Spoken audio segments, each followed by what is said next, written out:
What's good, fam? It's your boy Jorge. Welcome to another episode of Hanging with the Boys. I got my boy in the studio. I'm Mike.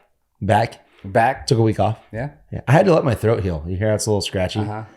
No, it's not it. Okay. Yeah. I get busy, dude.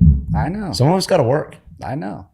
Not me, but someone out there, I'm sure, had to. Yeah, all the people, all the listeners Yeah. are probably at work right now listening to this. So Yeah. I bet they're pumped on us. Oh, yeah. They're like, these dickheads. Yeah, so last week I had a episode with Jones. Yeah. It didn't fit with your schedule too much. So, Yeah. And then he had to leave to Costa Rica. Yeah, our schedules suck. I was Yeah. bummed, too, because I actually wanted to chat with Jones, like go over some old stories. But the good thing is he lives like 5 blocks down. Yeah. So we'll get him on a better schedule. And because, yeah, like I was out doing stuff and I was hammered.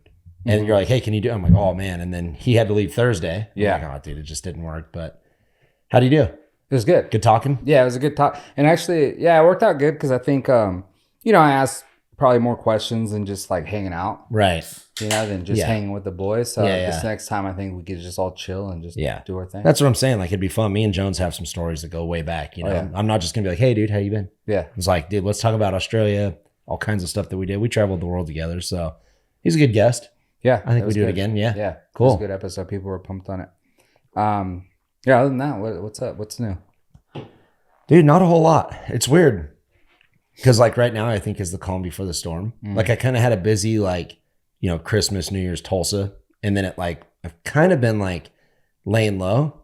And now I've got a bunch of trips coming up. I'm probably going to sell my house in the spring. Oh. So I got like a lot of stuff going on. Yeah. So I've kind of just been trying to take like some time to myself. Not trying to sound like a bedwetter. I don't do nothing, but like it is stressful. I'm trying to build a place with my parents actually. So like trying to get on board with that and get plans going and make sure it's doable and then get this place ready to sell on top of, I've got 5 or 6 trips coming up through basically June. So I've kind of been like, that's why I think I'm not sleeping very good. I was just telling George, I've been averaging like 3 hours a night. Too much thinking. Yeah. And it's stupid because I'll sit here all day and I'm like, damn, dude, I'm bored. And I'll look up, like kitchen ideas or whatever, what do I got to do to sell this place? And I'm like, it's kind of boring, whatever, go golf or something. Dude, I wake up at 2 a.m, can't sleep. I'm like, I kind of want to get these windows. Dude, what kind of appliance? And I like design, and I'm like, why? Why don't I do it like on like normal work hours?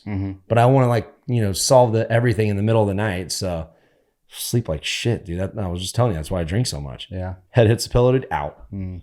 And before I get yelled at. Everyone's like, well, drinking's part of the reason why your sleep's disrupted. I'm like, dude, I used to take 2 to 3, 2013, we had like 3 X Games through the summer. I didn't drink the whole summer. Yeah. Maybe had I 1 beer after I won Barcelona or something, but not drinking like on the regular. Same thing, dude. I'm up at 2 a.m. thinking about my run. Am I training hard enough? Am I prepared? And I mean, dude, I would do this a month before X Games. Yeah. And I'm out riding, motos and riding ramps and, road bicycling like 20, 30 miles. And it's like, so I'm like exerting myself. Dude, and I fall asleep super good. Even right now, about 10:30 last night, I was out. But I wake up at like 2. So it's like I get like a 4-hour nap, and I feel like I could like get up and go do stuff. And I like feel that good. That's weird that your body just wakes you up. Yeah.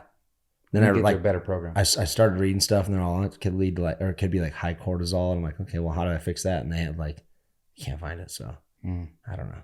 But I've always been like that. I've always been a shitty sleeper. And it sucks because like right now I feel like my eyes are bleeding.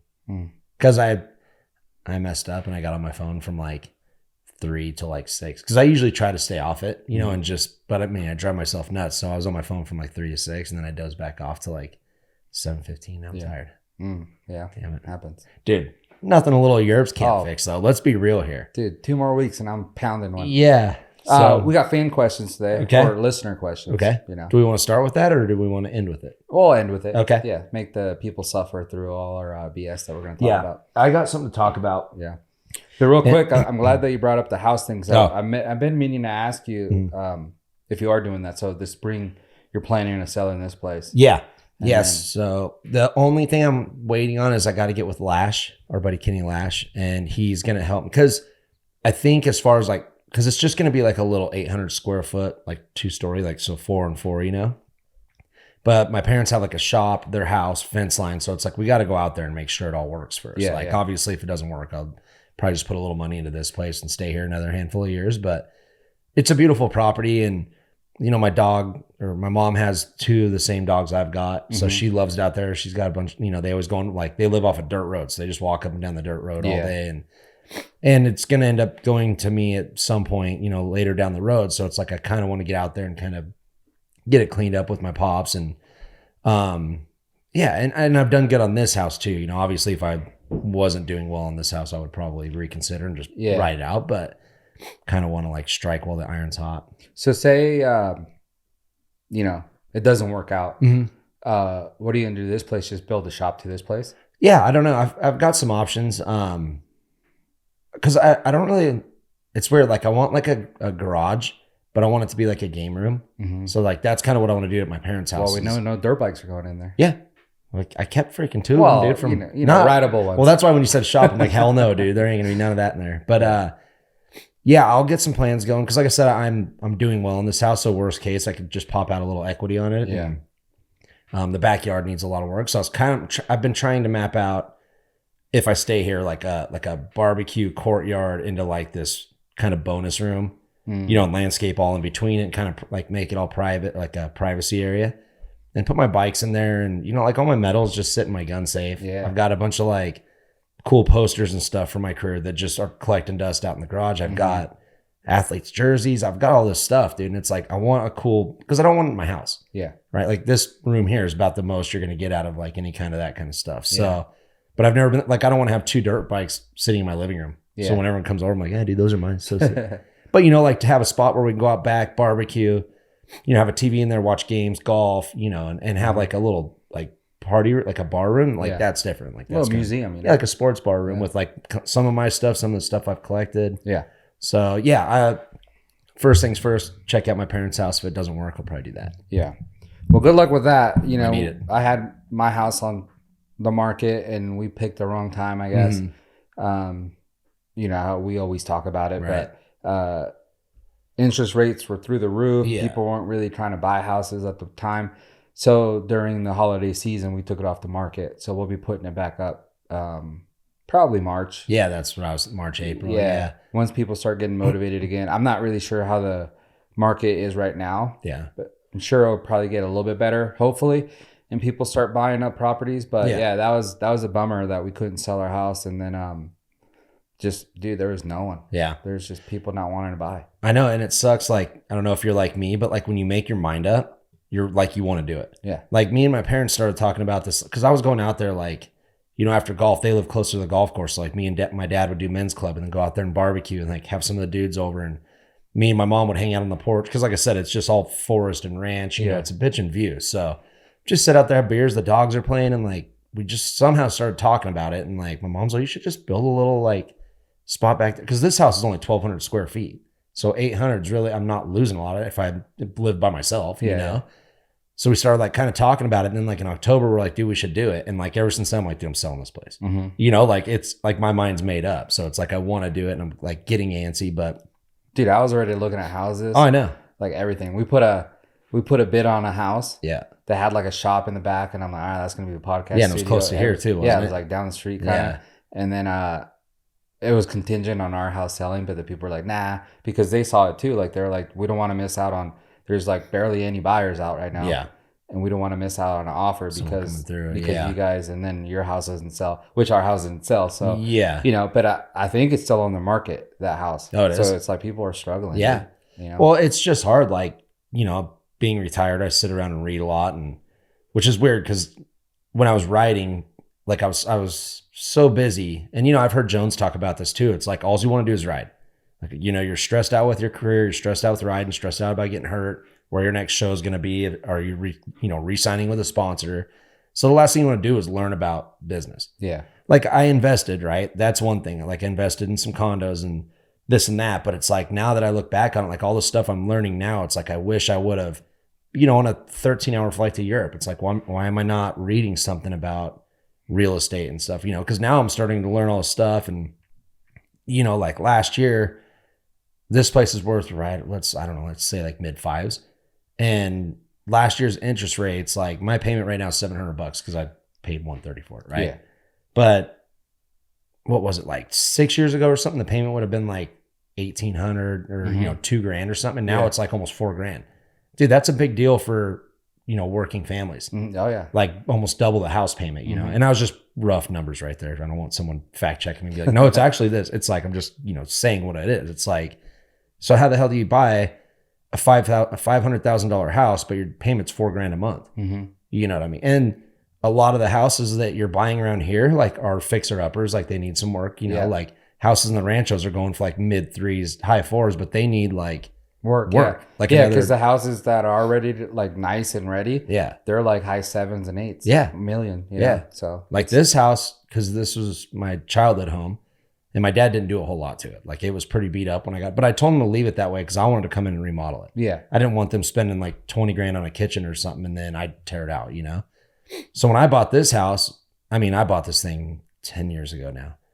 I bought it for cheap because it was through my parents as well. So they kind of hooked me up. But dude, I still put like, let's not count the yard. The landscaping was a shitload, but like just the house itself, I was probably like over 100 in, probably 110, which I always tell people, it's like, still, I got a house for, 220, basically.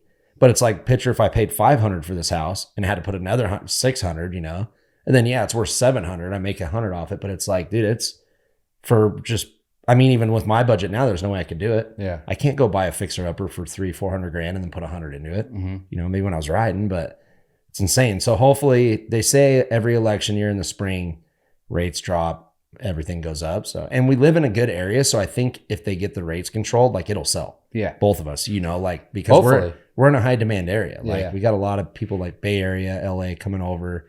It's way cheaper here. Even if they spend 700, they're saving 500,000 or something. So we'll see. But that's another hard thing is like, am I selling? Like, if I should have done this 3 years ago or 2 years ago, when like inflation was just out of control, Could have sold your house for $1 million. Basically. I know. So, and it would have gone like when I put my 2 condos on the market, they never even, I don't even think they got listed.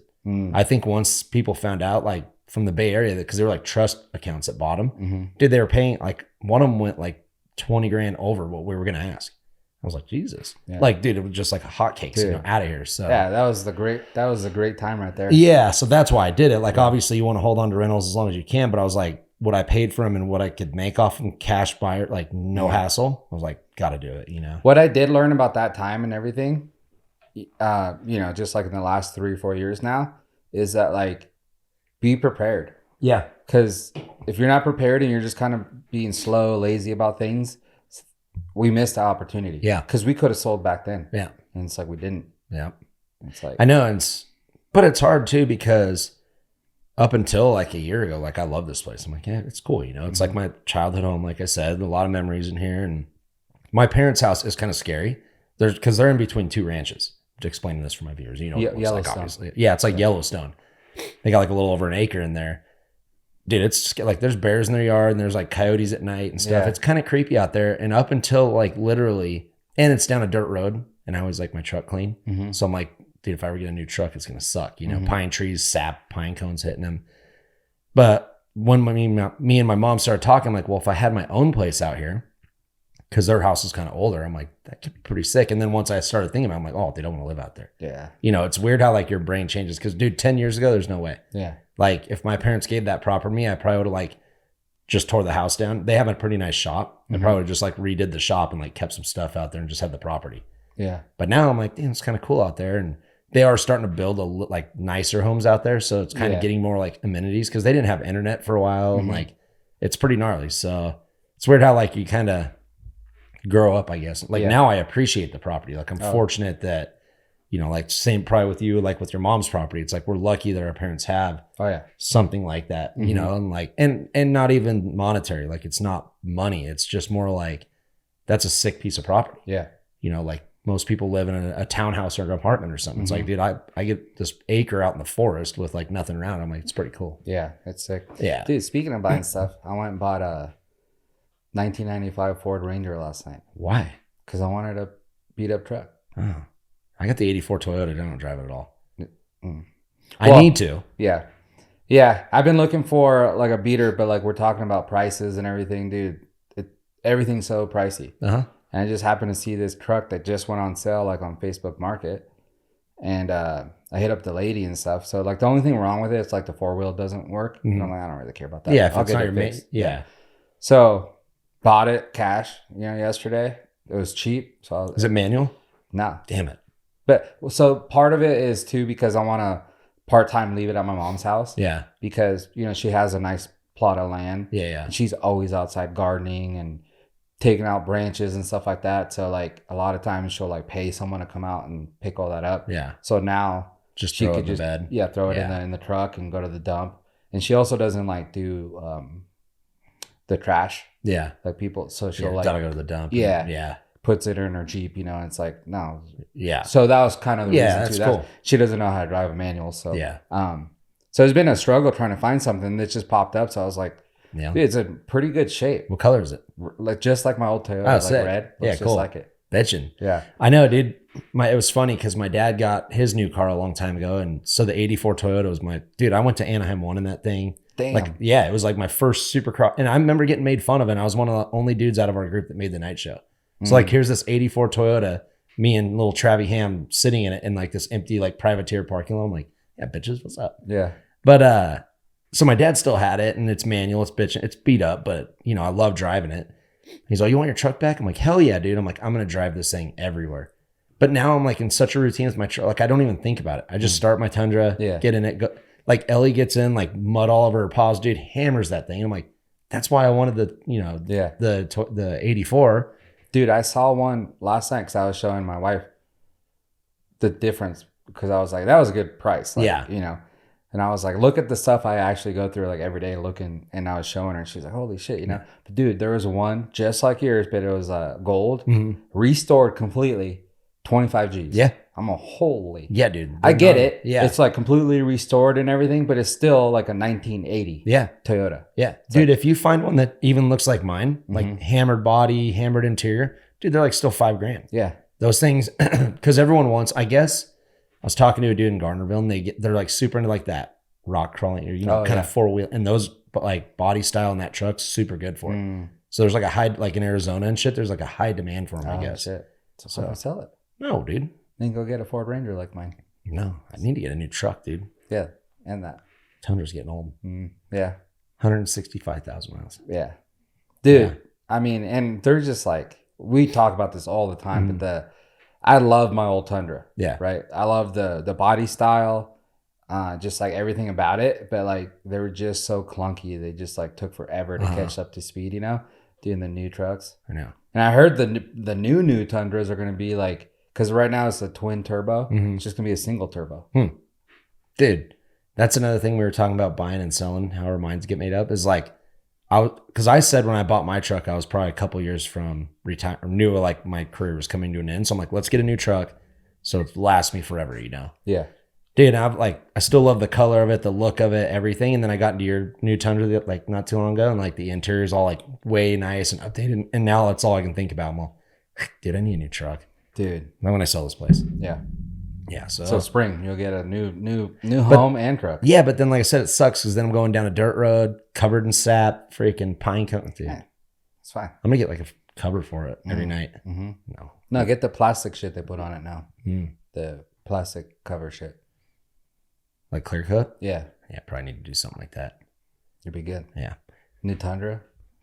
Yeah, oh, it's coming. Because my truck is getting like kind of old. It's weird. Like when I started, it kind of sounds like it's almost like dieseling or something. I'm like, ooh. Probably sounds like my 1995 Ford Ranger. Yeah, I think the 84 sounds better after I get the throttle pumped 100 times to start it. So I'm pumped on that. Like I need to get new tires for it, clean it up a little bit. Oh, yeah. And, do men's work. Yeah. It makes you feel cool. I know. Yeah. Dude, it's funny. Like when I got the 84, I was going to fully restore it. Like I was like ready. I asked Dustin Miller's dad if he could do like body work and paint on it. I was looking for, because it doesn't have bumpers on it. My dad thrashed that thing pretty good. And then it like sat here for like a year and I'm like, whatever. Yeah, I know. He's so weird. Dude, when I gave him he's a car guy too. He is, but he's not a detail guy. Yeah. So like when I gave him that thing back, I mean, granted, dude, it's been probably 24 years because I got a van when I started doing like outdoor nationals. But I'm like, dude, where's the bumpers at? Like, what happened to the regular mirrors? Like, what did you do to this truck? All you did was drive it around Carson City. Like, how did you hammer it that bad? And that's why I don't drive it a lot, because like a lot of the lights are messed up. Like, I guess like you need like license plate lights and all this stuff, and dude, that thing is pretty old, so it could break down. I'm like, dude, if I go to Sunridge and had like just 4 beers golfing and I like break down on the side of the road, like I'm screwed. Mm-hmm. So that thing's like a strictly sober truck. Yeah. So that's why I never drive it. Yeah. Get it? Allegedly. Allegedly. Speaking of which, though, what's up? That was my quick topic because I was going to bore everyone first. Is golf, dude? Like I see how people like don't like it, like normal people that like try to get into it and don't. Yeah, like there's it. a lot of stuff to not like about it. So where I'm going with this is, I've been playing a lot of golf because January, like we've had dry January for reals. Like it's been like 60s, 50s, like 60. It was like 67 the other day. Yeah.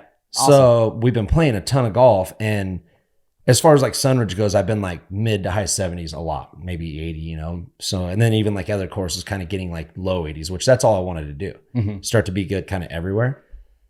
Dude, in like the last like 3 weeks, I've been playing like really good golf. Like been getting some skins at our like local course, Sunridge, $100 or something just to go play golf. I'm like, dude, sick. Yeah.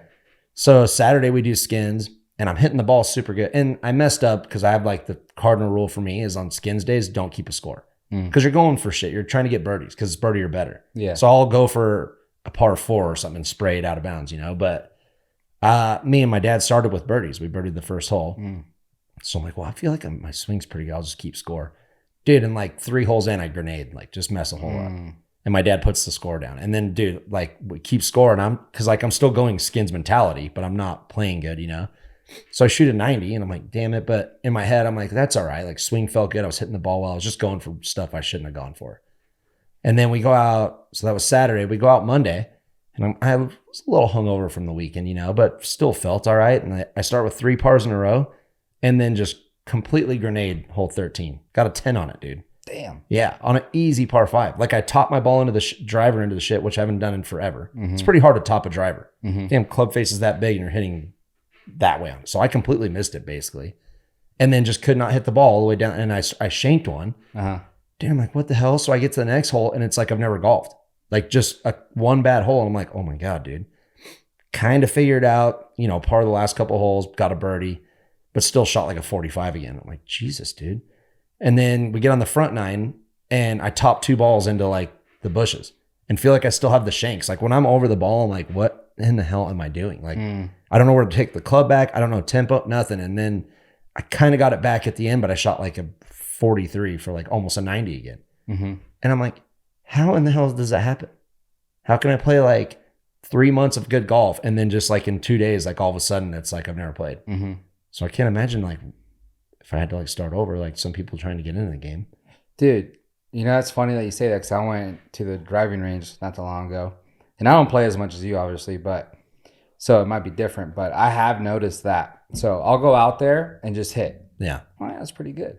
So then once I start warming up, I kind of like start thinking of things that maybe I should do or that I've seen or something. Yeah. So dude, in the second, like I get there and I look at the ball and I can feel everything that I'm doing. I can't fucking hit it. Because I can like, basically I could feel like how I go back, my swing. And then how, like, when I'm coming, I'm like, oh, that was too fast or whatever. Like, I'm so, like, in the moment, which is weird, though, right? Because you feel like when you're in the moment, that's probably when you do it the best. Yeah. But it's almost like when I get out there and I just swing and I hit, it's good. Yeah. And then the second I actually focus, I can't do it. Yeah. Because I'm thinking about way too many things. Yeah, yeah. And plus, I don't really have, like, the best, I guess, form and everything. Yeah, we just started, so there's stuff to learn, But yeah, so that's, like, kind of weirds me out. Yeah. Because if I could focus on other things and that's when I get good at other things, it should be the same with golf. But it's actually the opposite for me. Yeah. Because the second I can like, dude, like I'll look at the ball and I'm thinking to myself, this is weird. Like I'm actually like so concentrated on this. Yeah, but then like you said, you start thinking of like takeaway and speed and everything, and then you forget to actually just hit the ball. So it's weird. I was actually thinking that because I wanted to talk about this, so I was thinking about it in the shower, and I'm like, I'm on year 9 of golf. This will be year 9. I mean, actually trying to golf. I've golfed since I was a kid, but just went out there and hit the ball or whatever. But I was like, man, it's so weird because like moto is actually so easy. It's dangerous, right? But like once I like, let's say 1 year after hitting ramps, dude, I was never afraid of another ramp again. You warm up your bike, go out. A couple times like you'd have a sketchy setup somewhere, but for the like nitro, right? Like once I had that jump down, dude, I could probably not ride for a month and go out straight in the show and ride it. That's how I felt. Yeah. And like moto, you know, it's like once you get supercross tracks down, they're all kind of the same. And it's like, it's hard to be the top guy because your nerves and, you know, like they're obviously faster, but I'm just saying overall in my head, riding the track wasn't super hard. So I'm like, dude, that's crazy. Like, and I did ride for a long time. I get that, but I felt like that as a kid, you know, like once I think my third year of racing, my second year, I think I won a race. And then by like year 3, I felt like I was just ready to rip no matter what. So it's like you kind of figure out the bike because it's just a bike under you, right? Like, you got to move all your limbs and whatever, but it's like with golf, it's like, how am I in year 9 and I can still go out there and play it? And it's like, I've never played before. Like some of the shots on Monday, dude, it was like absurd what I was doing. And then even when I got to the green, I'd 3-putt it or, you know, do something stupid. I'm like, why is this game so hard? That's why I get like how the pros, like, you know, people talk shit on Fowler and Jason Day, like how they like go in slumps. It's like, it's just as hard for them because their hard is they've got to shoot 9 under or 10 under to win and they're shooting 1 over, right? Their hard's not like they're not hitting the ball, but it's like their confidence slips and they can't get to those cut lines and, you know, like win a major or whatever. And like I've always said too, it's like you could be playing really good, but then someone else outplays you by like 1 stroke. Yeah. That's not your fault. You did great. Yeah. But just that guy did a little bit better. Yeah, it's like I always said with Ricky, like everyone gives him shit for not winning a major, but I think he got second in all of them as far as like the tournaments go, you know? And it's like, it's not his fault he shot 14 under, but Patrick Reed shot a 17 under that weekend. You know? That's tough. So that is tough. But yeah, it was just tripping me out. Like, cause I feel like I'm a very confident dude. Like I said, once I learned how to hit a ramp, like sometimes I would just go out there and flip it in the first jump of practice. Just like to be like kind of arrogant, you know, like a quiet arrogant. Like I'm not just going to sit there and talk about myself and shit. But like once I got on the bike and someone's like, oh man, that setup's kind of gnarly. I'm like, no, it's not. Yeah. Like at our big X Games courses, I used to go out there. I'd go out in first practice and hit a lot of the stuff, you know, and that never bothered me. But it's like golf. I'll have like a stretch, like 3 rounds where I'm like, oh dude, I got the hang of this, you know? And then like I said, I go out Monday and like can't hit the ball. Like literally the ball is hosling like 90 degrees on the ground. And I'm like, and then once that happens, dude, I cannot get it back throughout the round. I'm like, oh my God, dude. I wonder if there's something to say like, you know, all the pro golfers are really, really good. If it's just more of a natural thing. I think for you, like dirt bikes was a natural thing. Yeah. It wasn't, yes, you rode since you've been 4 years old and all that, you know, like high competition just for fun, whatever it is, you've been there, right? Yeah.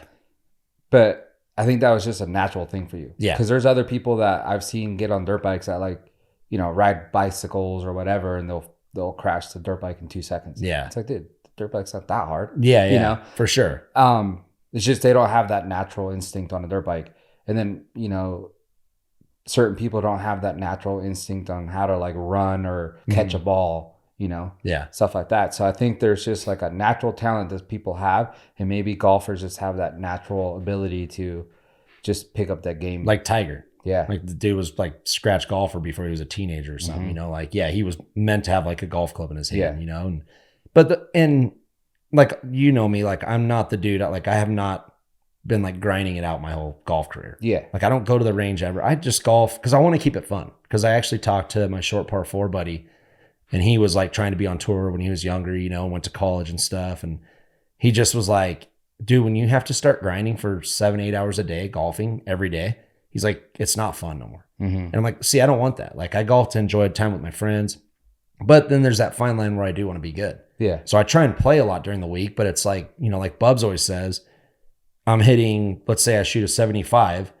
So you minus, I don't know, 20. So I'm hitting like 50 shots that day. But if you go to the range even for an hour, you could hit 100 balls, right? And figure stuff out. So I think I'm finally at that point. It's like, do I start practicing a little more? Because I want to like abandon, like I want to shoot in the 70s bad, like I never have, you know. And when I go to like these PGA memes tournaments, it's like I don't want to look like an idiot, you know. Like you want to be good, but well, I think that's the thing. Yeah, I think you have to take it more serious. Yeah, and just really, because also too, it's kind of like a arrogance to think. And I'm not saying that you're thinking this, but I know a lot of people start golfing and it's super easy at first. And then they're like, oh, I'm just going to get good at it. Yeah. it's like, so there's an arrogance to just us normal people to think that like there's guys like in college, like you say, Holly's kid, you know, grew up playing golf and golf's at college and stuff, and he can't even make these like small little tournaments or whatever. Yeah. And it's like, how do you expect us to do that too? Right. So we're not. No. We'll probably get good, but not anywhere near that. And I tell everyone that, like everyone that I talk to that I haven't seen for a bit, they're like, man, you got to be getting good. Your golf game's got to be good. You play a lot. I'm like, no, I tell everyone I'm not very good. Yeah. I can have good rounds and I can hit the ball besides Monday. You know, it's like I can go out there and hit. I still slice my driver every once in a while, just like anyone. And I still do a lot of the dumb stuff, but I am getting better. But to ever think that, because like Vincent Blair, we had to have a little sit down with him. He literally bought clubs like 6 years ago. And he was telling us if he dedicated like 4 years, he could probably get on tour. I'm like, dude, you're an idiot if you think that. Like golf is, because it's not going out to the range and hitting 10 balls in a row, right? It's like, now you're going to like hard, their courses are hard. You're playing from the tips, there's wind, like narrow fairways, thick rough. These dudes are hitting out of like, you know, 5 inches of rough. They're hitting 220 yard shots to like 4 or 5 feet. Yeah. It's like these dudes have been doing this since they were this tall and have practiced every single shot. Like you'll watch, like when I watch golf, I'm like, oh, this dude's in trouble. Like one dude on a par 3 went in the water and the drop zone was like 140 yards still over the water. And he hit it to like a foot and tapped in a bogey. That's a guaranteed prize 6 for me, 7 for me, you know? Sure. So, but that's what I'm saying. The arrogance of like starting a game, and because you're good at other things, it's easy to be like, this is really not that hard. Right. If I practice, I'm going to get, you know, and it's like, well, there's guys that have been dedicating their life to this and still can't make it. Right. So to think that we can, it's pretty gnarly, you know? And I've never done it to think I'm going to be, I've just done it. It's fun as hell to do with my friends and my dad and stuff. But what would you say your handicap is? It's a 6 right now. What would you consider like a good handicap? Well, I think 6 is good. Like single digits good. Yeah. So you're a good golfer then. Yeah. But like I said, that's like a 6 based around like my home club. Right. Sunridge. Right. You know, because but that's like, not the easiest place to golf at either. It's not. But when you have freaking 8,000 rounds on it, like you kind of figure out how to play it, you know? But like Bubs is like a 3, I think. And like he goes like the first day in Bandon, he shot 2 over. Oh. So like, and I shot a 80. No, I think I shot an 86 that day. I was wasted. But like my best at Bandon was an 80 throughout the week, you know? Okay. So that's where I want to get, like, that's the only thing I would like to do is play to my handicap every course I play. Every course, yeah. Like if I could shoot high 70s at, you know, Trump LA or some hard, like I'd be stoked. Yeah. Like I'm not, because they say like 20 to 10 is super easy because you're just learning how to like limit mistakes. You're learning how to hit the ball better, right? And then 10 to 5, like you've gotten that like golf IQ up and you're kind of starting to like really get rid of the mistakes. Like now I hit more fairways, more greens, 2-putt more, you know, still have the blow up hole that'll put me at a 79 or something, but like a little more consistent. But like 5 to scratch is where you have to like, I mean, you know, that's scratch is no bogey or a lot of birdies and, you know, no bogeys. And that's where it gets tough. Yeah. Like it's really hard for me to like play a perfect round at like, I'll shoot a 78 and think I played super good. Right. So how do I take 6 strokes off of that? You know? Which I sit there. No mistakes. Yeah. So, you know, and then like scratch to plus is like, that's totally different. You're shooting consistent like 60s, you know. And I don't know if I'll ever get there, like with my work ethic, you know, like, obviously. Well, that's what I think. I think that needs to change. I think you need to take it more like you're a professional athlete. Yeah. Well, and that's what's weird is like I get down on myself because I'm like, dude, year 9 and I'm still shooting a 90, you know, but I never take into consideration because I was so young and I loved it so much that I don't take into consideration how many hours I had on a dirt bike.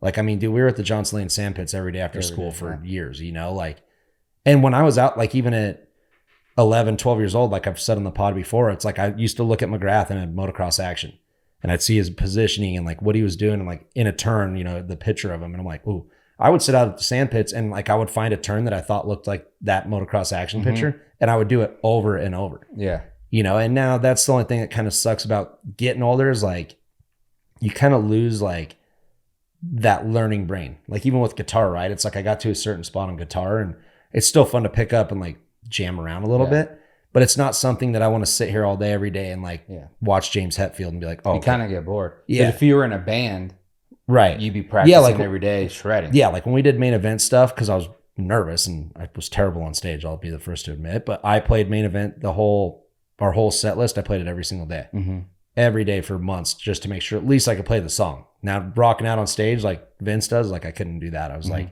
because if I like headbang, dude, my hand would be over here and like the notes down here. I'm like, oh, whoa, I'm way off, you know? But yeah, like I said, now with golf, it's like, it's a fun thing for me, you know, but I do want to get better. So it's like, you know, maybe hit swing 395, even just a couple times a month. Yeah. I'm not saying I got to go out there for 8 hours a day and figure this game. I think you got to get it in your head that like you've been having so much fun with it. Yeah. That what's more important to you right now, kind of the embarrassment or having the fun. Yeah. You know, like, and like I said, for me or for anyone really listening to this that doesn't really golf, like it should just be fun, like you were saying. Right. But like you actually do cool stuff. Yeah. And I get when you're like, dude, I want to go to like PGA memes tournament and do good. Yeah. Because there are people there and they'll probably see you and they're like, damn, dude, you're good. And that kind of, you know, maybe opens up other doors for you too. Yeah. So. And that's where I think maybe your head needs to go more, be like, okay, this is more important than just having fun. Right. Yeah. And that's what's funny is like, because everyone thinks like we just became golf addicts. Like we did. Right.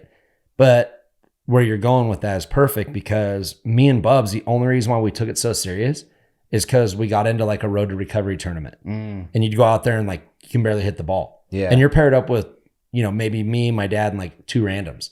I'm like, God, this is embarrassing. And you don't want to be that one random that sucks. Yeah. So like I kind of started golfing a lot around here, you know, and then fast forward, it's like last year I golfed a super nice private exclusive club with Jason Day. And he gives me 27 or 25 strokes. And I thought it was no problem. I'm like, I should be able to shoot like, because he shot 65. So 85 would have been 20. I'm like, I can shoot at 85. Dude, I shot like a 93. You know, I was nervous around him, but still like I've been nervous riding and I didn't ghost ride my bike, you know? So, so it's like, that is why I'm super into golf, is just because I don't want to look like an idiot out there. And I'm kind of past that point besides Monday. Like I can hit the ball, but it's like my dispersion's got to like get tighter, you know, like I'll hit I don't hit any par 3 greens, like when I play hard courses and I'm not a super good short game guy. So that's a 4, 5, 6 or something, you know, like at Bandon 2 years ago, I shot at like an 83. And my best score on the 4 par 3s was a 5.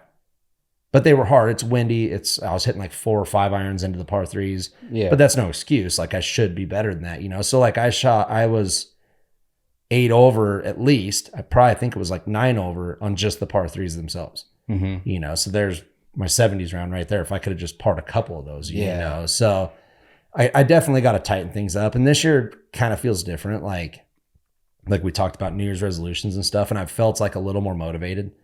I think with the house stuff and like it's kind of giving me something to do. Yeah. Like the last couple of years, I could just be a jerk off and, you know, drink every single day, not do nothing, go out to golf, whatever. But this year I have some goals. Like we said, even if I don't sell this place, I want to get something done with the backyard and, you know, like golf. I've already got 5 golf things coming up, going to Dallas to play the Cowboys Club with PGA memes.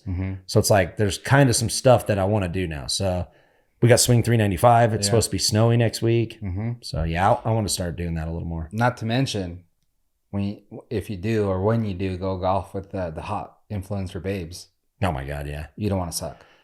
Yeah, and I usually do. Because I saw the friend that you're friends with, that golfer Brittany or whatever her name is, the model chick. Bree.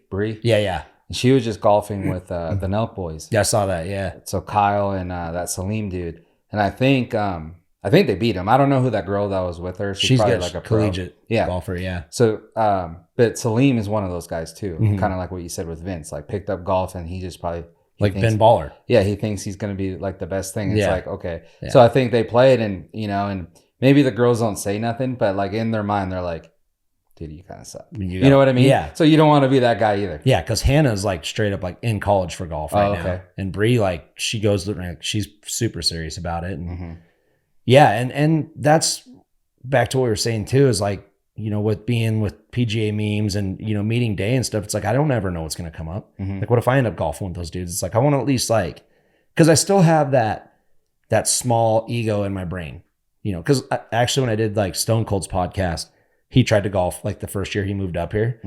And, you know, he would go to Genoa with his group and he'd be on the tee box and he doesn't golf at all. He doesn't pay attention to, you know, like at least I watch Rory and them set up and I'm like, okay, I kind of want to look like that. Yeah.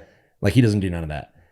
And he'd like shank the ball and he like tells like everyone he's nervous. And like, dude, with how you like what you did, how can you be nervous? Like how like you should be good at this game. Like they think our confidence from one thing just translates and it doesn't. I'm surprised that dude can even move.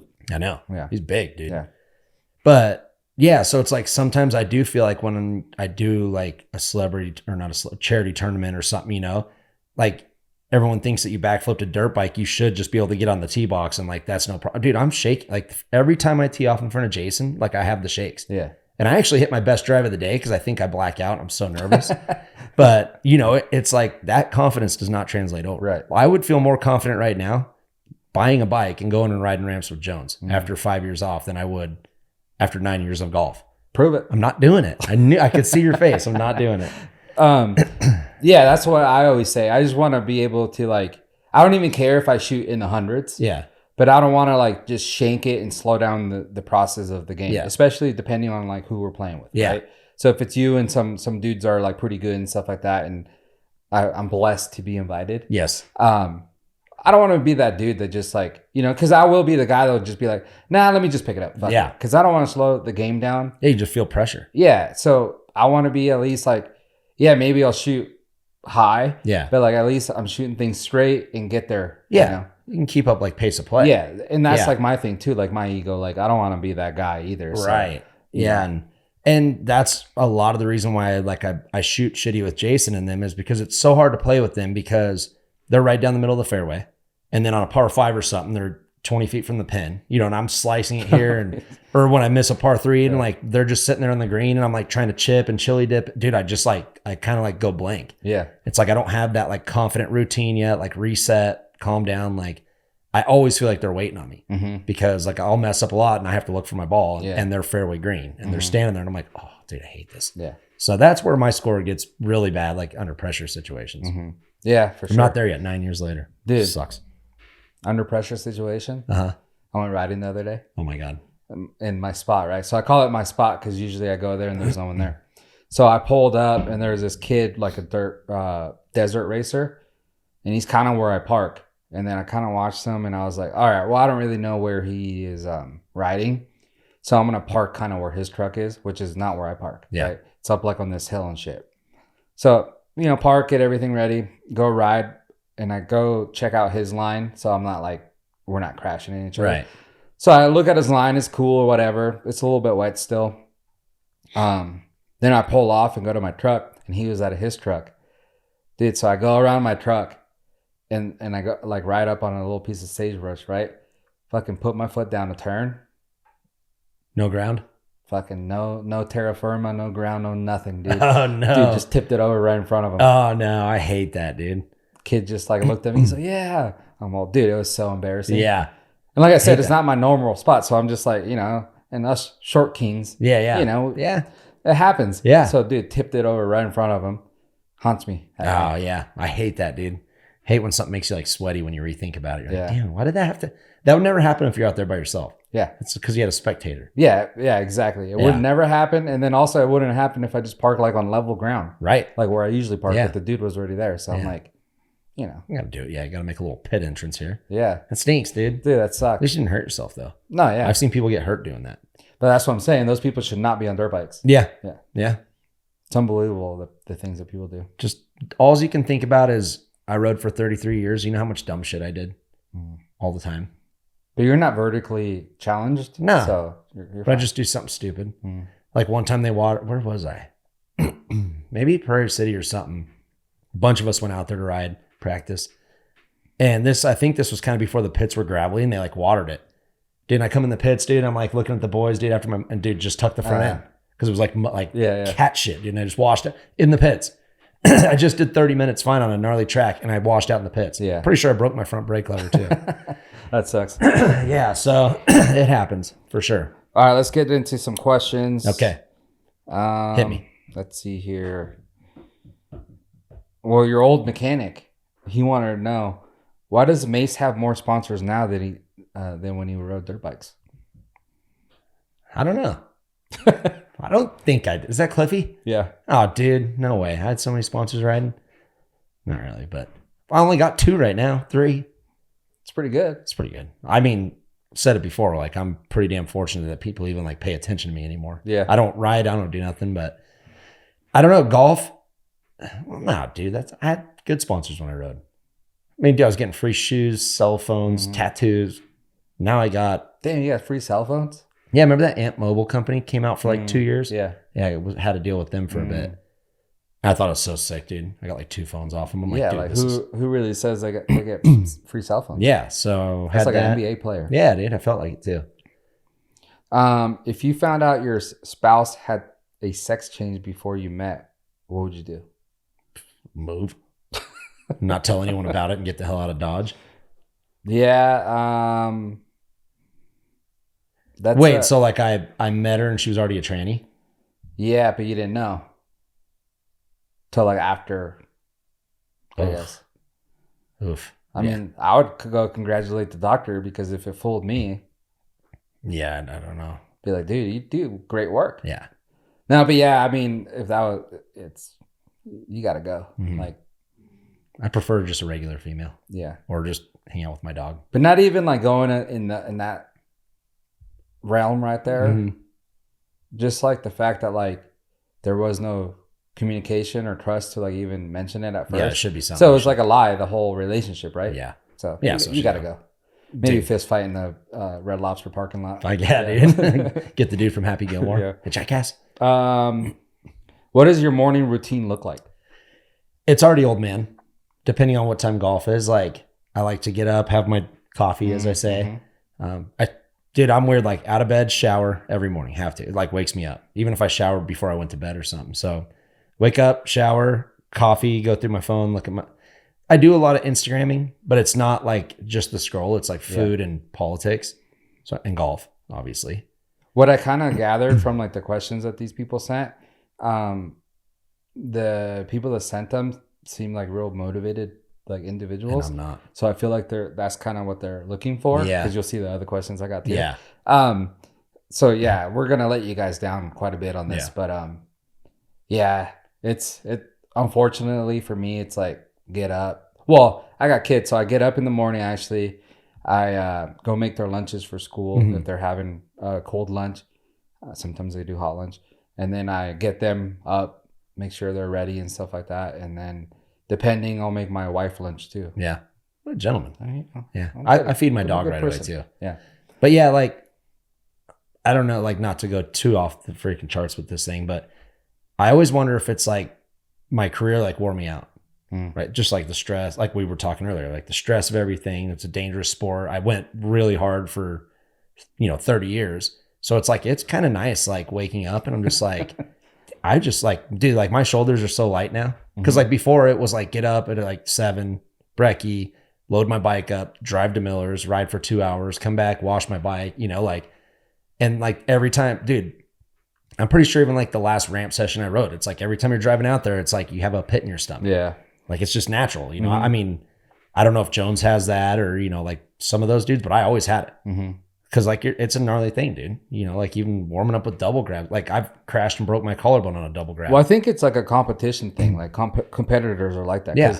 I get that when I would like go play like soccer. Yeah. I had nothing, like there's nothing, but I'd always get like have that nervous feeling driving up to the soccer field. Yeah. And then I get there and play and then it like goes away. Oh yeah. Like right when I put my helmet on, I was fine, but it was like that. Cause Miller's at the time was like 30 minutes from my house. So I had a long time to like think about it. And like you said, it's, I rarely ever thought I was going to get hurt. I'm just saying you could. Like I literally third jump one time in practice, did a double grab and came back and my hand missed my bar and I broke my collarbone.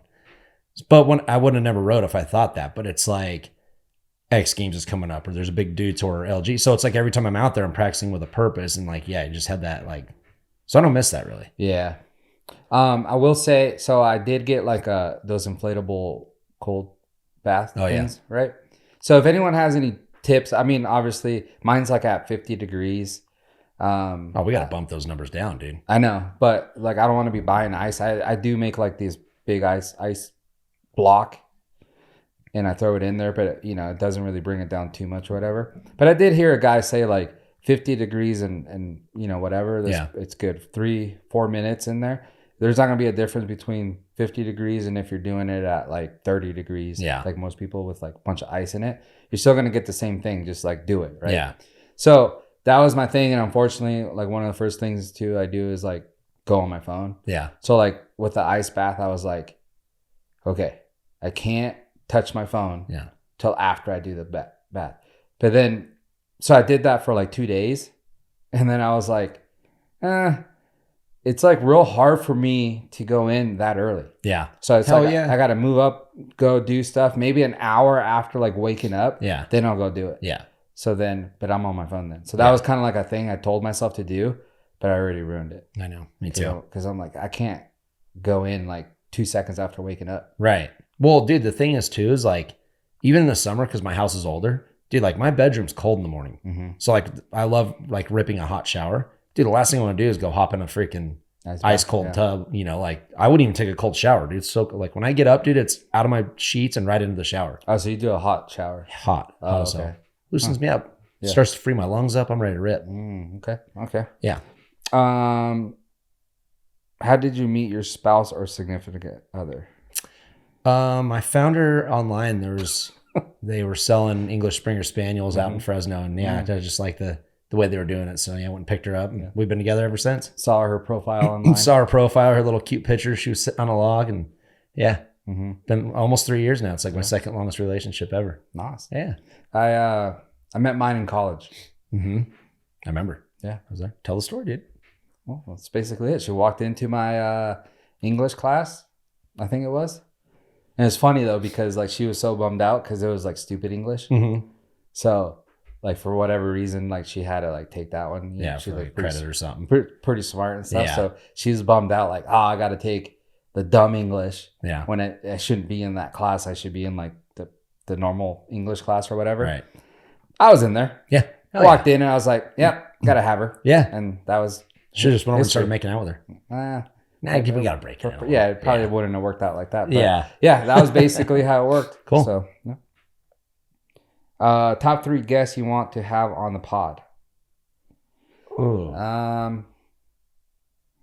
Like I said, I'd like to have. I know we've already had him, but Jones, because we go way back. We did a lot of stuff in our career together. It was fun. Like, and he was a huge motivating factor for me. Like, he was one of the few dudes that like would go to Miller's with me every day. Mm-hmm. Like when I started learning the backflip, I wanted to be out there every day, and he would go out there and ride with me. And so I would like to do Jones. We got some cool stories. It'd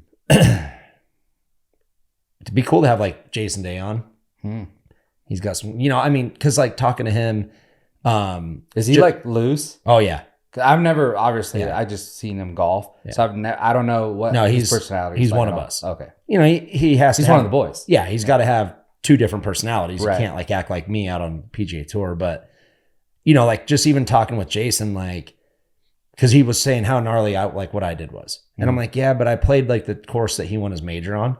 And I'm like, dude, like 4 days of good golf. That course was one of the hardest I've ever played. It was in Wisconsin, and it's like on the coast, and it was just windy. And, I'm like, and then you're coming down the stretch to win your first major, and you like play even better. And he's like, yeah, I've never really thought of it like that. I was just trying to win the golf tournament. I'm like, no, it's gnarly. Like for us amateur golfers, like, and so like half golf, half like, he used to play Call of Duty all the time. Smoke him. Like when he met his chick, like she said, I think I saw an interview, it was either him or her. He would like golf all day and then sit in his apartment and play duty all night. So I'm like, that's bitching, dude. He's like I'm telling you, he's one of us. Yeah. So I think Day, and then I don't know, man. Like, because I'm trying not to go with my close friends because we can have Miller Bubs on, exactly. But maybe like either like Travis from PGA Memes or Taylor, who's Trump's advisor, just to get like different. Because like Travis just started PGA Memes when I followed me, had like a grand. Yeah. And it's like he made a bunch of memes and now he has almost a million, like it would be cool to hear a story like that, because I'm not an influencer. I don't care what people say. Like I got my followers from like Rockstar and Carrie Hart. That's probably the only reason why I even have what I have now. I'd probably still be at like 10K or something, but it'd be cool to like his thought process and how he pays attention to algorithms and what, like if IGTV comes out, that's all he posts, or reels, and so like, I think that'd be cool. And then, one of Taylor's funny stories is when I first met him, he was actually on Trump's team. And so like even if he flew Southwest, because no one knew who he was as far as face wise, you know, but they would escort him through the back and he would hop right on the plane. So right when I met him was right when Biden became president. So, you know, like Taylor's off the map now. And he missed his flight coming out to play PGA memes because he got to the airport like 20 minutes before his flight. And he's like, dude, I had to check my bags. I had to go through security. And like, because he was a regular peasant. Like he was just a peasant. So, dude, we were like, me and Trav were dying. We're like, dude, must be because, you know, like he just got escorted onto every flight. So he has cool, funny story. Like I don't want to necessarily talk about the politics stuff because that's where people, you know, gets weird. But he has a lot of cool stories like that. Cool. Like flew on Air Force One and shit. You know, it'd be cool to hear stuff. Yeah. So I think I can do that. I would like to have Elon because I've seen him on other podcasts and like, dude, he's probably one of the smartest dudes. And then like his companies are just like the biggest companies there are. But dude, there's something about him that he just wants to just come out and just be like goofy, like funny, goofy. And at the same time, like when the people interview him, they're like impressed by him, right? Yeah. And it's like, I would love to or not even interview him. I'd love to have him on here and just talk. Yeah. You know, and try to get him out of that shell because I know like he's almost dying to be that guy. Like, dude, I'm just a normal guy. Like I want to have fun and party or whatever it may be. Cause like his job is so stressful. Hell yeah. So I think so I think that'd be a cool one. I think Travis, like you said, I think would be a cool one. You know, making something from nothing to like being, you know, a super big name in golf now, you know, and getting hated on by like so many tour players for the longest time. Yeah. When they didn't know him, like, dude, he caught a lot of heat, but it worked, you know? So I think Travis, and then I'm not sure on the third one. There's so many people, you know, it's hard to like, or maybe actually Travis Pastrana. Yeah. I think Travis Pastrana would be cool. Yeah. But I want Trav, like, I don't want to just hear about X Games and stuff. Like, Trav has cool stories. Yeah, I kind of want to hear his thought process of like, why still do it, dude? Right. I want to hear his thought process and why he made me barf in Canada. Dude, we had like 3 days off on Nitro, so we went to a bar, like, I don't know, there was football or something on. And dude, the guy is just as competitive with that stuff as he is like on a bike. Really? Yeah. So like I'm trying to sip my pint, right? And a commercial comes on. He's all, if the next commercial is a car commercial, you got to chug that. And it'd be a car. So I chug it, dude. And I chugged so many pints in like 2 hours. I was up to here. I had to go to the bathroom and puke, dude. Not like a drunk puke. And how do you do? He was drinking Double Crown and Cokes, I think, or something like that, and shots of Jaeger. And they stayed out late. I went to bed. Yeah. He's an animal, dude. Yeah. See, that's what we. I don't want to ruin his reputation with people. I know they still think he's a good kid, but he's earned it, dude. Yeah. He's totally earned to like do whatever he wants, and he's probably in a lot of pain. He's like me with sleeping. Like I have beers so I can sleep. He probably needs drinks so he can not feel nothing and sleep. Yeah. Yeah. It probably hurts just to lay down. Oh, I bet. My back hurts laying down. I never even broke the damn thing. Yeah. If you could write a book tomorrow, what would it be about? I don't know. I think it would be cool to do like, what is it when it's about yourself? Like a autobiography? Yeah. Because, I mean, this podcast has helped a lot with being able to tell people more of the story than just writing, you know? So I did get some comments on the podcast we did, like I think last time me and you did it, where you were talking about why you just stopped writing and why you don't like writing. Yeah. Because I didn't even know that stuff either. Yeah. So yeah, cool, like, you know, like write a book and tell people how I grew up in a trailer park. We didn't have nothing. We weren't a rich family. And, you know, it takes a whole team. Like, I don't know. There's just a lot of stuff. Like I said, with the podcast now, I think I've gotten a lot of my life story out, but I've always thought of that. Like, we're not just dirt bike rider. Like I had to be my own, like, you know, tax guy handling real estate. Like there's a bunch of shit. So yeah, it'd be fun. I think I would write a book on being a man. Jeez, I haven't made it there yet. Because like, I think there's a lot to it. I think there's, it's okay to like cry and be sensitive and do certain things like that. But at the same time, you got to be a man. Right. And this is stuff like, because, you know, what I try to teach my boys. Yeah. I'm raising two boys. Yeah. You know, so, and the time we're in, a lot of people are soft. Dude. You know? So I think something like that. I just had a phone call with a buddy the other day, and he has 3 kids, 3 sons, and his youngest one eats shit, like gets in fights with people and like loves it. And Mhm. the oldest one, he's like, dude, he's a full pussy, dude. And he's all, there's nothing worse than seeing your son be a pussy. And I'm like, spank him. I'm like, I did. And then he went and told the teacher, dude. And I'm like, well, the teacher should spank their kid too. You know what I mean? Like, it was just funny the way he was saying, I'm like, you need to roughen him. Because like my dad was brutal with me. Yeah. Not like beating the shit out of me, but like he spanked me a couple times or yelled at me. Like I threw my helmet one time, just all pit. $400 like custom painted helmet. He finally got me, right? I always had like a white one. Miller beats me at Silver State. It doesn't matter. And I'm so mad. I just not launched it, but threw it. All he had to do was come in the back of the trailer. And I'm like, never doing that again. Yeah. You know, so. No, yeah. And I think the key is like treating both kids the same. Like I've always been strict with my oldest. Yeah. So why am I not going to be strict with my youngest? Right. You know what I mean? Yeah. So there's no difference there of saying like, they have different personalities. Yeah. I think that my younger one's more like me. And then the older one is kind of, he's a little, he's a nice kid. Yeah. You know? Yeah. Dude, he's in MMA and stuff. Dude, funny story. This weekend we went to a birthday party and it was like one of those jump places, right?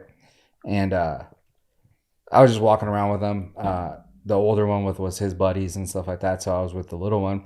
And he's in this where they have like trampolines and then they also have like dodgeball. Yeah. So it's like a dodgeball trampoline thing. He's in there and I look and he's wrestling with this little kid over a ball. And the kid kind of got the best of him, right? Yeah. I'm like, don't let him do that, you know? And then Jack comes over and I told Jack, I'm like, hey. Or no, I didn't even tell him. He went inside and then I see him pointing at the kid. Uh-huh. And then Jack goes, well, that's dodgeball.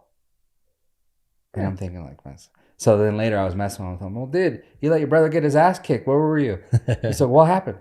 Well, didn't he tell? He's like, yeah, well, he told me that kid stole a ball from him, but I told him that's dodgeball. Yeah.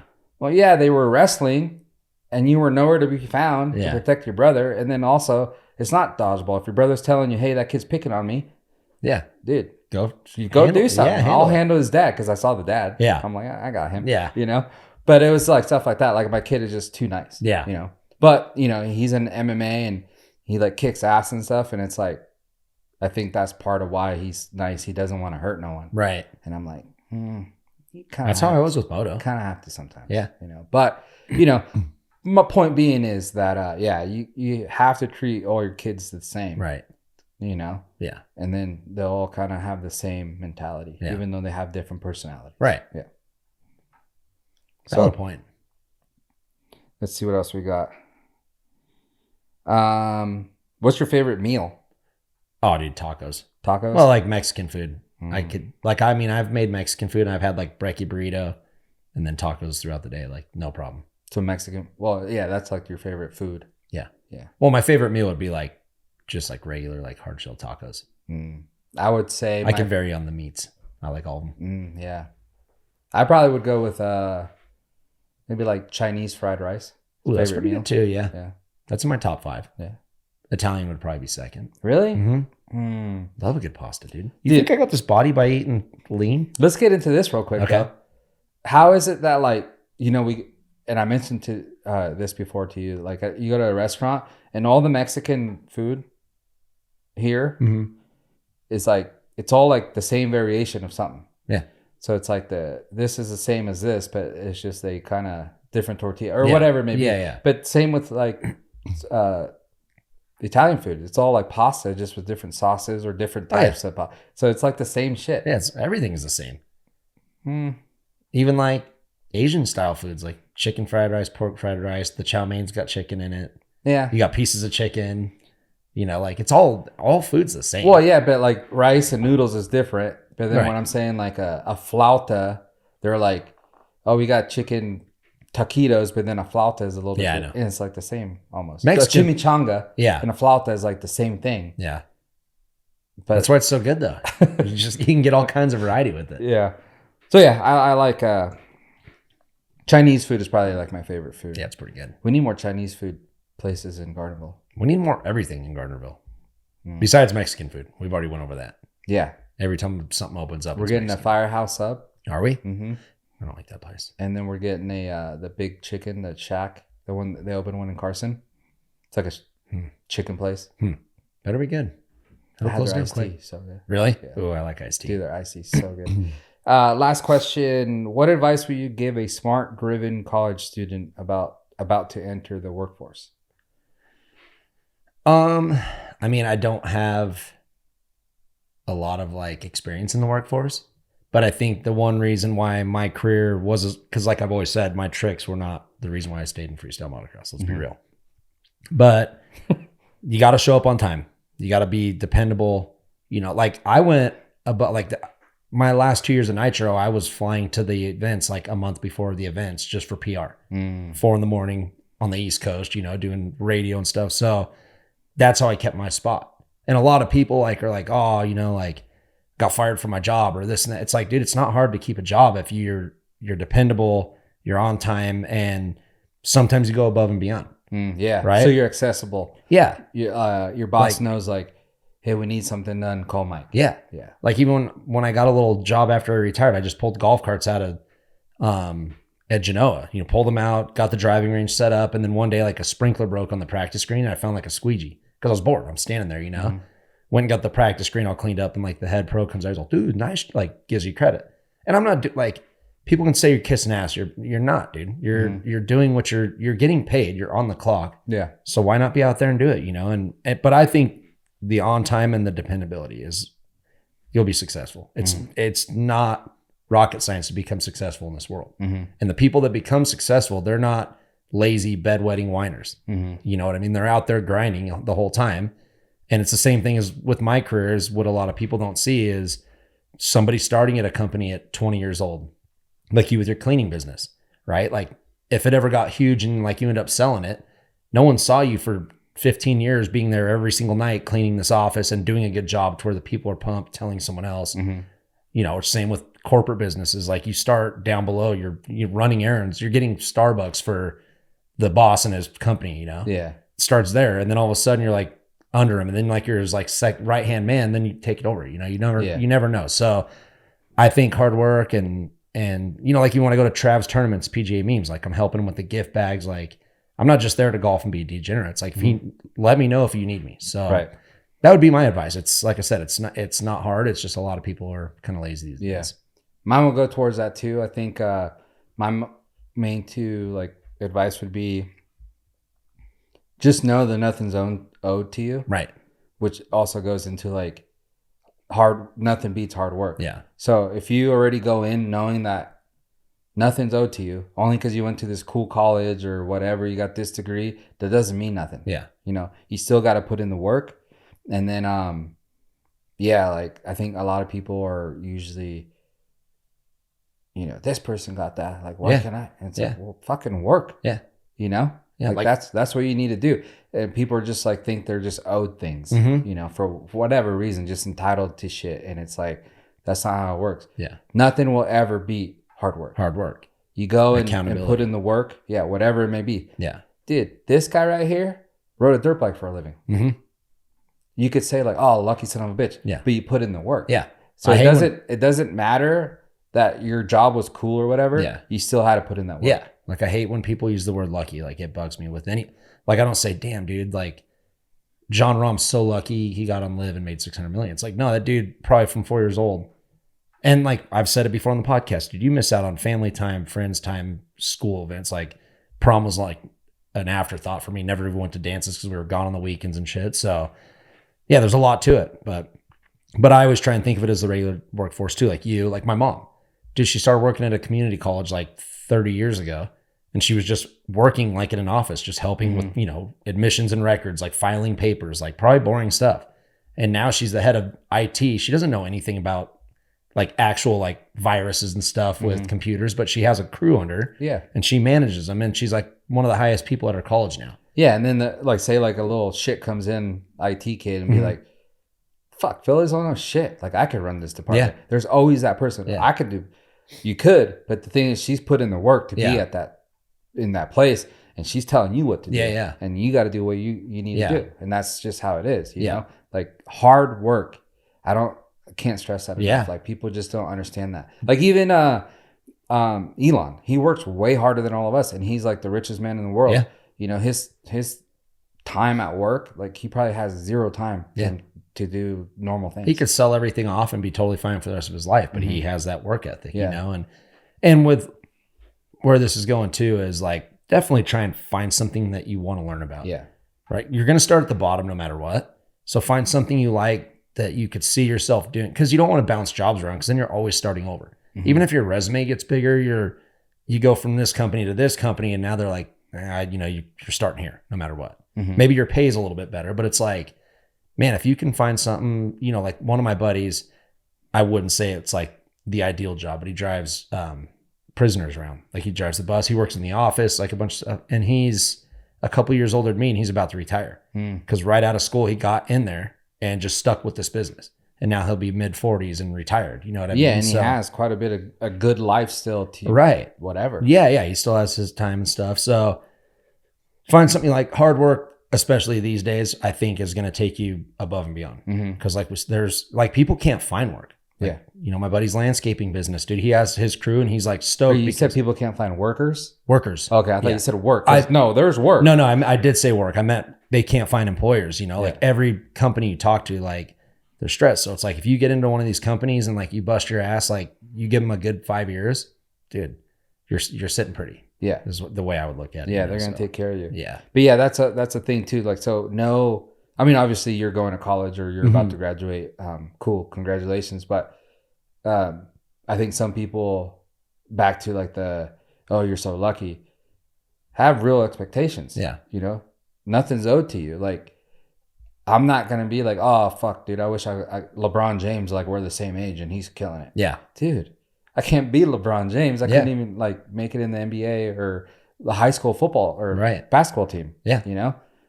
I need to be like 2 feet taller. Yeah. Like big time, dude. Yeah. There has to be things, but people I think they get set on that. Like, oh, look at this guy's lifestyle. He's lucky. For one, if you try to pursue that lifestyle, you probably couldn't do it because you have limitations. Right. Yeah. This guy's messy. And like you said, dude, as kids, like LeBron was a natural.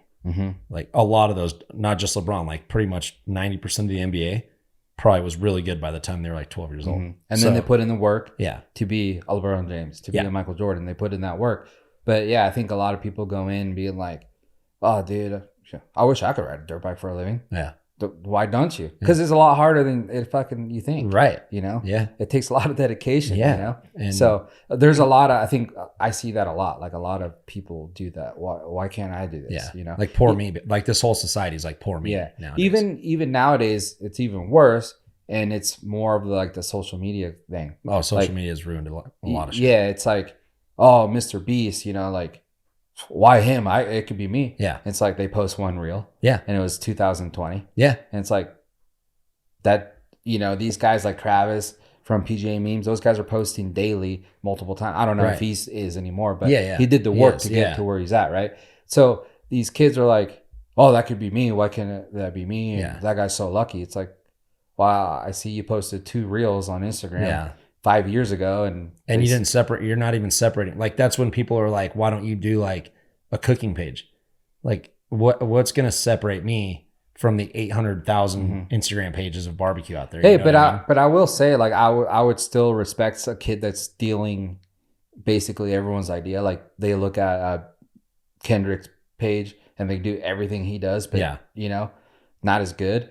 But they're posting every single day. Yeah. I still respect that because you're putting in the effort and you're still doing it. You don't have you might not have that following because you're not original. Yeah. But you will get some kind of following if you're actually putting in the work. Yeah. But these kids are not putting in nothing and then being like, why can't I be Mr. Beast? Well, and the scary part of all this is social media is making all these kids think that influencing is the only thing you're going to do. Yeah. And you're probably not, dude. No. Like I said, you have to have something that really separates you to like, get a lot of following, right? Yeah. Because like one of my buddy's sons, I'm like, he's 2 to 3 years from being a senior, I think 2 years maybe from graduating. I'm like, dude, so what are you going to do? Like, because he's into football, but he doesn't have like the football, like, like kids, same thing with LeBron. It's like you have to be like 8 years old and like a standout, right? Like football's maybe coaching or something, but like football is a hard thing to get into. It's even harder than moto because it's such a big, like there's so much depth, right? Yeah. So like you talk to me, he's like, yeah, I want to be an entrepreneur. I'm like, oh, that's cool. So like, what are you going to do? He's like, oh, I don't know. And I'm like, dude, you got a couple of years left before you're like almost 18. We got to, like I already had my path kind of set for me. Like, and even if I had to work, I kind of always like industry stuff or, I was doing something with dirt bikes no matter what. So it's like a lot of these kids think that like like you said, they can just post Instagrams and stuff and they'll get paid off it. And it's like, that's not usually real life, right? Yeah. Well, and the problem there is like when you do become a senior and, hopefully he could get some scholarships, whatever it be, or he goes to school and they're like, okay, well now you got to pick what, and then you're like, oh shit, I don't know what I want to do. And then you pick a profession, you go to school or a major, you go to school for those 4 years. And then when you're done, you're like, oh, that doesn't really pay that well. Yeah. Or I hate this. I don't even want to do this. So what do you even go to school for? Right. So that's where like you have to have that plan going out. That's why, I ask my kids all the time, what do you guys want to do when you grow up? And right now it's a struggle because they're like, I don't know. But I ask them all the time. The second they start going like, well, Jack was like, I want to be a singer. Mm-hmm. I'm all right, well, sing me something. Doesn't do it. I'm going to do it. If you can't even sing me something, you can't sing to the masses. Yeah. So, that's where I try to be very involved with that stuff where like, the second one goes, I want to ride dirt bikes. All right, well, there's a dirt bike. Let's go. Yeah. Let's see. And then trying to help. It's not like to be like, well, see, you can't do it. You suck. Yeah, it's not that. It's like showing them that like, all right, I'm here for you and I will back you up. Yeah. But you got to put in the work. You got to do it. Yeah. And that's what's weird is like for me, moto was my life. So there was no work. Mm-hmm. I rode every day. It wasn't like I'm like, oh, I want to do it, but I don't, Then, like I said, I even thought, I'm like, okay, I interned at Michael's in Carson, like my junior or senior year. Mm-hmm. And I'm like, okay, well, moto's I always thought it's not going to pan out because freestyle wasn't around, and it was racing. I could probably still like race through my 30s, but I'd have been maybe making mains outdoor and, not doing nothing. Mm-hmm. But I'm like, I can always go work at Michael's or something, and like picture, I'd be like 20 years into like a dealership, had that experience. I could be marketing or sales or somewhere up the, like I wouldn't just be the counter guy no more. Exactly. So I like moto was my life, had that plan, and obviously I'm stoked on the way it panned out, but it's like you can't bounce around a lot if you want to be successful. Mm-hmm. You kind of got to find something, whether it's going to college and getting like a degree and doing a job. That's why I said find something you like, because the more you bounce around, the more you just kind of have that inconsistency and like you're not going towards a goal necessarily. Yeah. Like when I did moto, I wanted to learn everything about it. If you're going to be an accountant, learn everything about, like you need to learn everything, right? And separate yourself from the strip mall accountant or something, like no matter what you do, like I'm not saying everyone has to be in a sport, but if you want to be an influencer, you need to be studying, like watching stuff on Instagram. Like how can I do this? Yeah. How can I be different from everyone? How can I get eyes on my thing? You know what I mean? Because there's still golf kids that aren't necessarily like super good at golf and they have a couple 100,000 followers. Yeah. Just because they found like this little trait they had. Well, look at that Eric Lottery guy. Yeah. Like not to like shit on the dude. He's not good at golf. Yeah. Yeah. And you're a golf influencer. Yeah. He found like the niche. Yeah. He did a thing that was funny. And then all of a sudden everyone's like, oh, that's so funny and great. And he's like this successful like golf influencer. Yeah. But like, let's be realistic. Yeah. You're not good at golf. Oh, and he knows that. And that's why he had to do the sounds. Like if he just posted his golf swing every day, he'd have 15 followers, I bet. Well, it's like the same as Bob Menery. The guy has a really good voice. Yeah. He puts it out there. He does these like funny commentary and people at first thought they were like real. Yeah. Because he sounds like a real commentator. Yeah. And they're like, no way that commentary guy said that. Yeah. And then turns out it's just this young dude that's all he does. Yeah. And he blew up because of that. And it's like, but like how many other guys have good voices? Yeah. There's a ton. Right. But he did it right. Yeah. Well, he's funny as hell, dude. Yeah. But yeah, so I mean that question went on forever. That was a great question because a lot of people get kind of lost in life. And like you said, the poor me, lucky you guy, but no one sees the 20 years it took me to get there. So 20 years in a business or 20 years at a golf course, whatever it is, it's like if you put in the time, like not every dude, 1% of the population is going to be an athlete or a celebrity. Yeah. Right. So you're in the 99 percentile of like, what in the hell can I do at a young age to get there? To be a mechanic, I might need some help with my 95 Ford Ranger, dude. I'll take the 84 and no problem. Yeah. So we need more of those people. Yeah, definitely. All right. Well, those were cool. Thank you for that. It's fun with questions. Yeah. It's cool to get to kind of interact with the people and stuff. So. There's always some weird ones in there. Oh, yeah. Yeah. I'm sure there is. Probably all from our friends. Oh, yeah. Bastards. So thank you guys for hanging with the boys. Until next time or something like that. Yeah. Check us out on all our socials. And then, give them the socials real quick. The socials are at @theboys_pod, YouTube, Spotify, Apple. Instagram, Instagram, all kinds of shit. We're everything. everywhere. We're everywhere. Dude, we're everywhere. Okay. Yeah. But now, until next time, peace.